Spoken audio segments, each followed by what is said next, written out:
great to see you all back in this aula. The St. Gallen Symposium's work goes far beyond our annual gathering.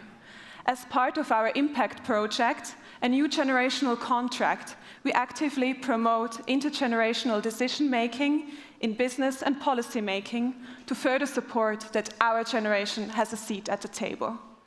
In this context, we work closely with the Club of Rome and the United Nations Youth Office. Today, it's our great honor to launch a global report which flows from this collaboration. This report calls on businesses to embrace cross-generational leadership as a driver of innovation, sustainability, and long-term success. It's therefore my great honor to welcome Felipe Paullier, United Nations Assistant Secretary General for Youth Affairs, here on stage in St. Gallen. Thank you very much.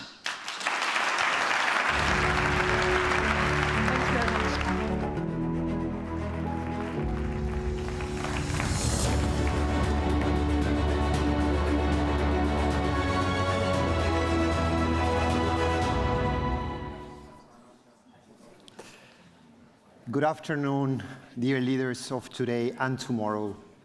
Allow me to start breaking a little bit my speech and to thank every student implied that was involved in putting in place this amazing intergenerational leadership platform that is the St. Gallen Symposium.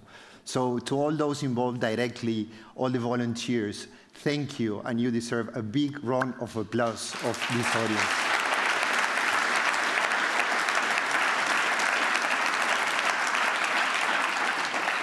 You know, it's for me a real honor to be with you at St. Gallen Symposium to launch this report that I believe speaks not just to the moment we are in, but to the future we must build together.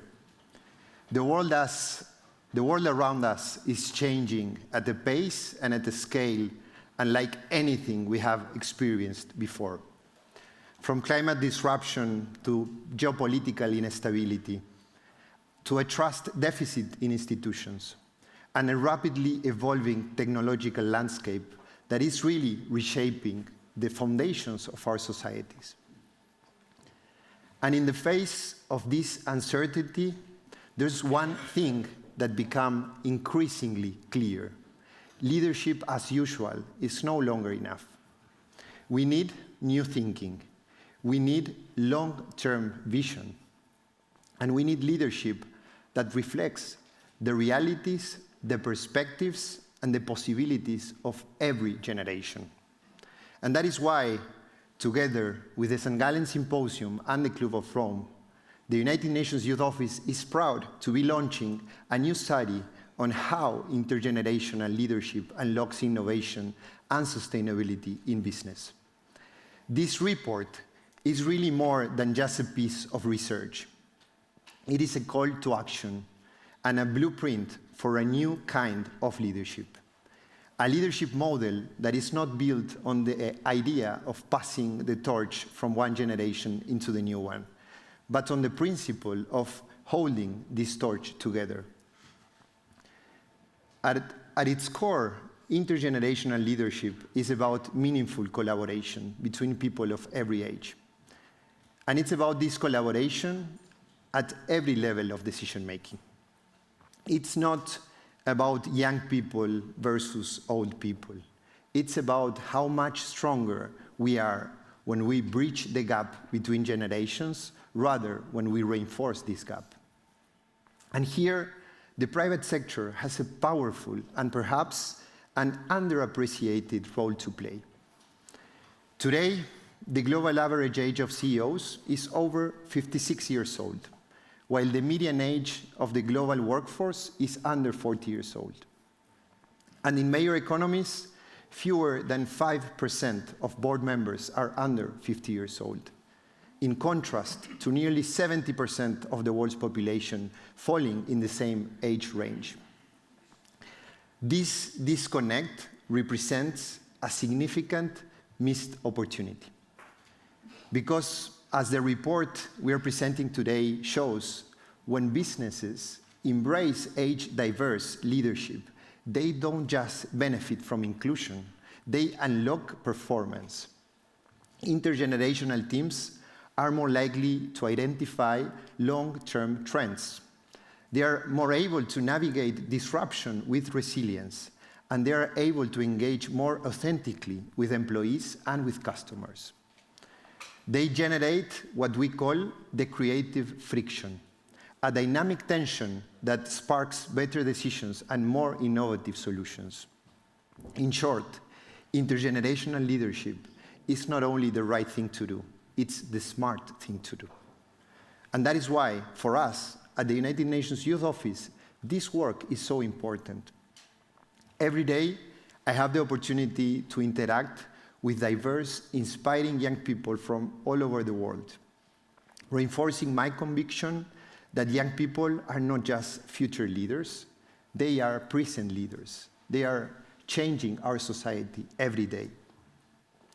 And institutions, whether governments, international organizations, or companies, must reflect that reality if we want to be fit for purpose in this 21st century.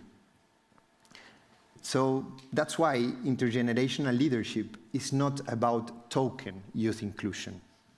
It's about reimagining leadership itself, embedding diverse generational perspectives into how we govern, how we innovate, and how we build trust.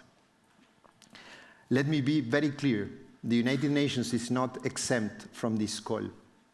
As we seek to revitalize global multilateralism in a very uncertain global scenario, we must ensure our own decision-making processes are inclusive of younger voices.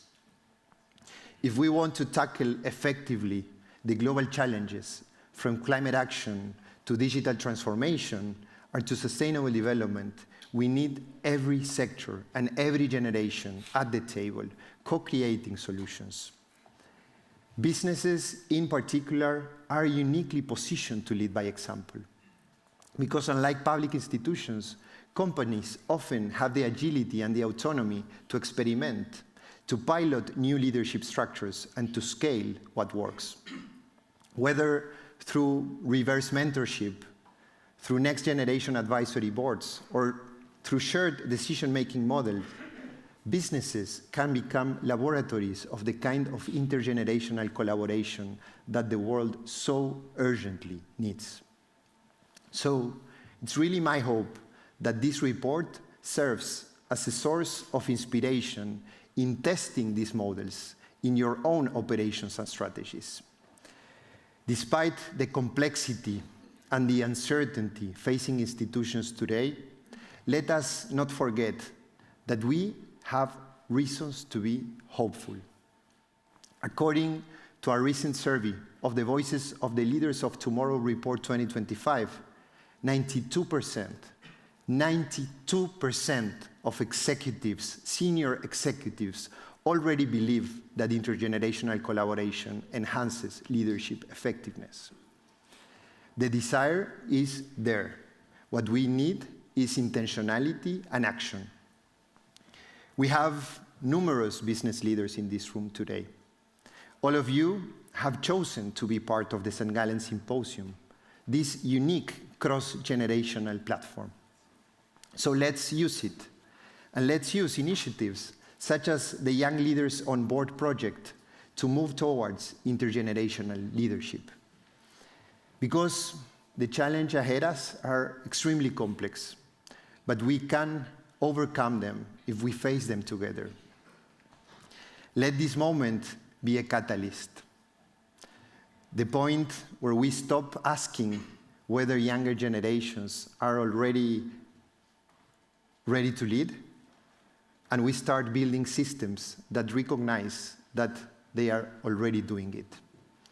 Let us move forward, not with the burden of generational division, but with the strength of intergenerational solidarity.